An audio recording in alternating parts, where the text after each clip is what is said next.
What is going on, guys? Snickel here, and today I have another Platinum Trophy video for you guys.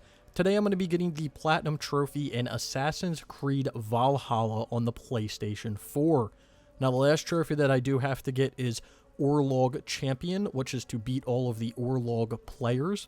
I wasn't really aware of this until I was actually going for it, and there were a lot of Orlog players throughout the map. I think there was approximately 19 of them through Norway and England, so there was quite a few of them to get through.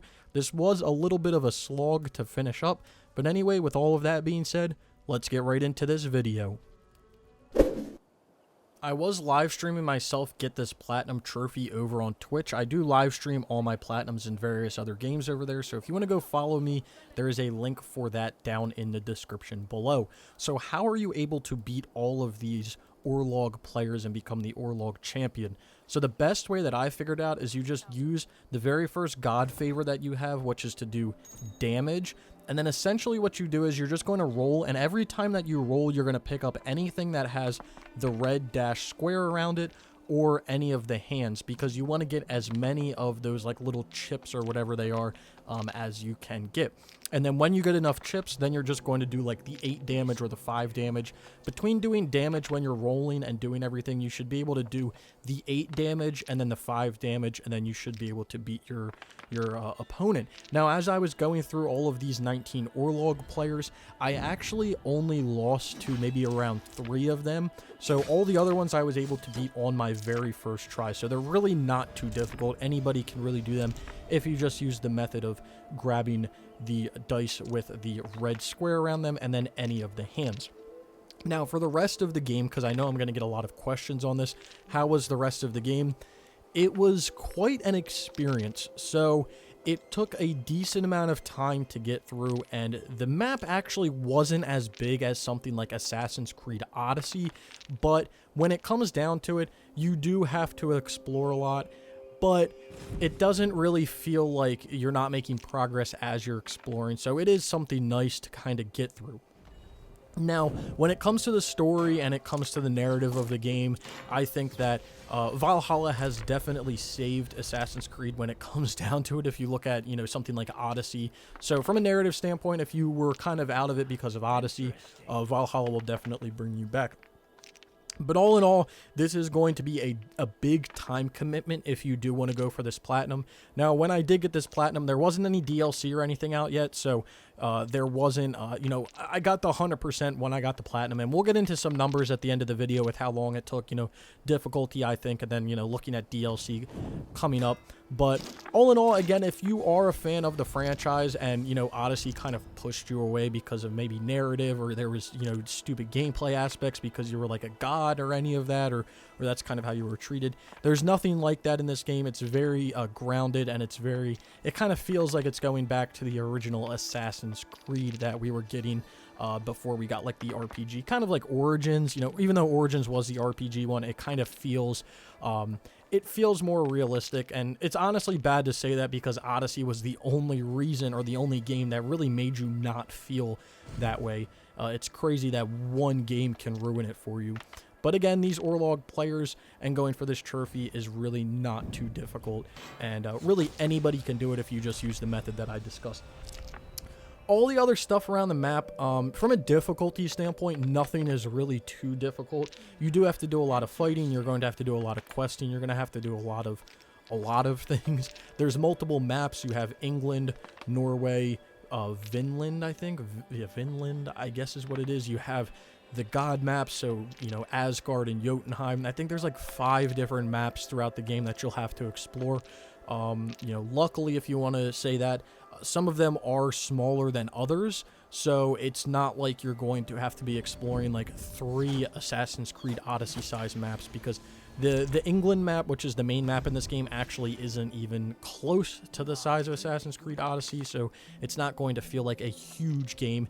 There is a lot to do, but it's not going to feel like a massively huge game, so it can definitely burn you out at times when you're playing through just because of how big it is and how much you have to do, but when it comes down to it, it's just something that it can be enjoyable to just keep playing. There are times when you definitely are going to want to put it down, and put it down when those times happen, and don't push yourself to play through. But this game can be enjoyable a majority of the time that you're playing, and it should be enjoyable. You know, it's a game. It should totally be enjoyable to play through.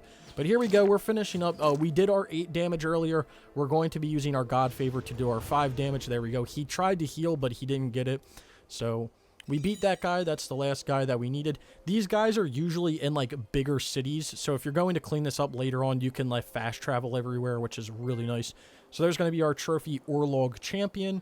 And then we'll get this Platinum Trophy Viking Legend. It took some time to get through. Finally got it on the PlayStation 4. But anyway, let's take a look at this list.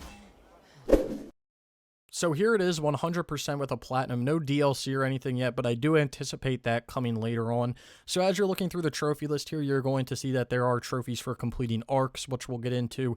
And then there's going to be stuff for completing storylines, and then a lot of various other random trophies, which kind of like Origins had, but Odyssey didn't.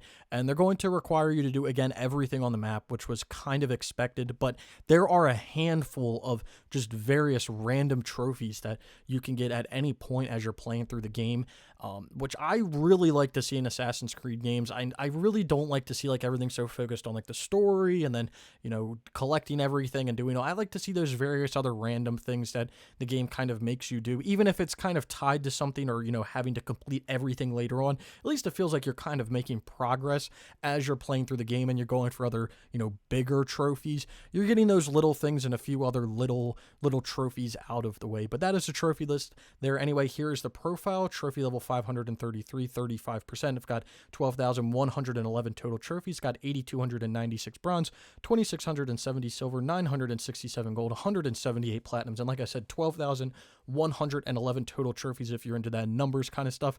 And then here's the platinum trophy itself, Viking Legend. So like I said earlier in the video, if you are going to be going for this platinum, it is going to be quite a doozy to get through when it comes to a time perspective.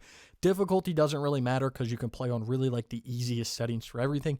And if you are playing this on the PlayStation 4 or the PlayStation 5, you're going to have the same exact trophy list. So it doesn't matter which console that you're going to play on. So let's get into some numbers, why don't we, since that's probably what people are looking for. So time it takes to get the platinum, you're probably looking at around 100 to 120 hours. Now, I think people are going to spend a lot more time than what I said, but I would say that if you're just trying to blow through the game, you don't care about really like any of the cutscenes or anything, you could get under 100 hours. But, you know, if you're watching the cutscenes and you're kind of not really rushing, I don't know. I think 100 to 120, probably closer to 120 is like a safe area for getting this platinum. If you're getting this sub 100, I think you would literally have to blow through every single cutscene and just not pay attention to anything related to the story. So we'll say around a 120 hours. Me personally, on my tracker, I think I was around 128 or like 130. But a lot of those hours were me kind of just sitting in the menu or something like that throughout the day. I would turn the game on and be like, oh, I'll play for 5 minutes, and then I wouldn't play for like 5 hours. So, you know, the amount of times that I did that, I would probably be closer to around 110 hours, me personally playing through the game, 100 to 110, I would say. So, but that my tracker said around 130. Difficulty it takes to get the platinum, I would say this is kind of like a 3 or a 4. I would lean more towards a 3 because there's nothing really too difficult about it. If you're struggling on something, you can just easily lower the difficulty and then beat it and raise the difficulty back up. There's no difficulty related trophies, so you can really play on the lowest settings or the easiest settings and kind of get through the game at your own pace when it comes down to it. So I'd say around 120 hours, 3 out of 10. Now, something I wanted to mention earlier on, which I didn't mention in regards to the actual trophies. So typical Assassin's Creed games will give you trophies for completing like sequences. This game really doesn't have sequences. It has arcs, which are basically you pledge to an area on the map, and then you have to go do like a quest line in that area. And then after you pledge and you complete that quest line arc, you'll then get the trophy. So it is weird that this game doesn't really have sequences, because games like Assassin's Creed 2 or the earlier Assassin's Creed games had sequences that were kind of time based. So they were during a certain time period, and then you may jump like 5 years in advance or something. You know, the newer games haven't really been like that. They've all taken place in the same time period at the same exact time with no real time jumps. So that's what those arcs are if you're looking for, you know, an explanation to that. Anyway, with all of that being said, that will wrap this video up. If you guys did enjoy the video, be sure to leave a like. Down in the description below, you're going to find links to all types of stuff. My Twitter, my Twitch, where I stream my platinums and various other games, other videos like this. You'll also find a link to a podcast that I'm doing with a few of my friends. So if you want to go check that out, that is all linked down in the description below. Let me know down in the comments below if you guys have played this game, if you're looking forward to it, if you're going through it now, if it feels like you're just going through hell to get this platinum. Do let me know all of that down in the comments below. Like I said, if you did enjoy the video, be sure to leave a like. If you've made it this far and you haven't subscribed, consider subscribing for more trophy content like this. And I hope to see you all around sometime soon.